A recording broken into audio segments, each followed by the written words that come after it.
दो जुड़वा लड़के अभी अभी पैदा हुए थे, लेकिन उनके पूरे शरीर पर मशरूम उग रहे थे। उनके माँ बाप को लगा कि अगर ये मशरूम तोड़ दिया जाए तो सब ठीक हो जाएगा, लेकिन अगले ही दिन उन दोनों बच्चों के शरीर पर फिर से मशरूम उगाए। माँ बाप को लगा कि उनके बच्चे कोई राक्षस हैं। डर के मारे उन्होंने दोनों बच्चों को सड़क किनारे छोड़ दिया। अच्छी बात ये रही कि उसी रास्ते से एक गांव का दंपति गुजर रहा था। उनकी अपनी कोई संतान नहीं थी। जब उन्होंने उन दोनों बच्चों को देखा तो उनका दिल पिघल गया। वे उन्हें अपने घर ले गए और अपने ही बेटों की तरह पालने लगे। कुछ समय बाद एक दिन वह आदमी खेत में काम कर रहा था। तभी उसकी कुदाल मिट्टी में दबे एक लकड़ी के बक्से से टकराई। उसने बॉक्स खोला तो अंदर सोने की ईंटें भरी हुई थी। ये देखकर वह जल्दी से अपना कोट उतारता है, सोने की ईंटों को उसमें लपेटता है और चुपके से घर ले आता है। वह नहीं चाहता था कि उसके दोनों बेटे पैसे देखकर लालची बन जाएं, इसलिए उसने किसी को कुछ नहीं बताया। उसने धीरे धीरे सारी सोने की ईंटों को पैसों में बदल दिया और बचा कर रख लिया, लेकिन खुद वह हर दिन मजदूरी करता रहा ताकि उसके बेटे मेहनत की कीमत समझे। उसने दोनों बेटों को पढ़ाया लिखाया, अच्छे स्कूल भेजे और उनकी हर जरूरत पूरी की। देखते ही देखते 20 साल बीत गए।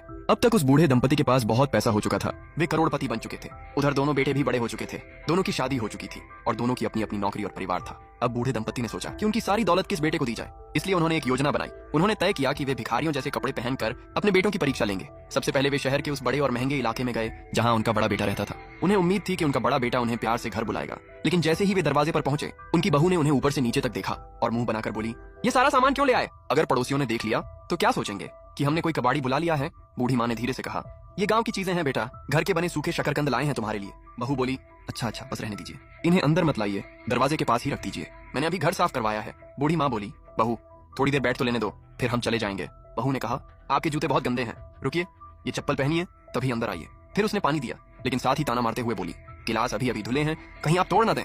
तभी उनका बड़ा बेटा घर आ गया। माँ पापा आप लोग यहाँ क्यों आए? माँ ने कहा, तुमसे मिलने आए हैं बेटा।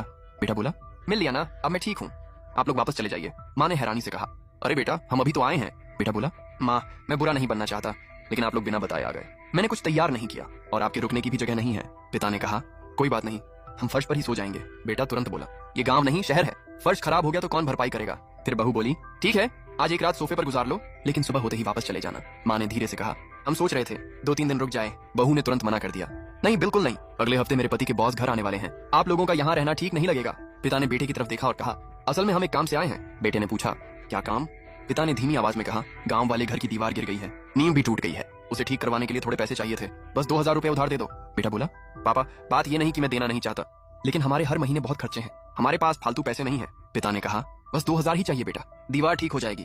तभी बहू बीच में बोल पड़ी, आज 2000 देंगे, कल 5000 मांगेंगे, फिर पूरी जिंदगी इन्हीं को पालना पड़ेगा क्या? पिता चुप हो गए, लेकिन उसी समय बहू फोन पर किसी से बोली, हाँ वो 28,000 वाला बैग आ गया, ठीक है मैं अभी पैसे ट्रांसफर करती हूँ। पिता ने ये सुना तो हैरान रह गए। उन्होंने कहा, 28,000 का बैग खरीद सकती हो लेकिन 2000 रुपए नहीं दे सकती? बेटा चिढ़कर बोला, पापा आप हिसाब मत लगाइए, हम जो कमाते हैं वो हमारा पैसा है। ये सुनकर बूढ़े माँ बाप का दिल टूट गया। वे चुपचाप वहाँ से निकल गए। बाहर आकर बूढ़ी माँ रोने लगी, क्या हमारा बेटा सच में इतना बदल गया? बूढ़े पिता ने उसे संभाला और कहा,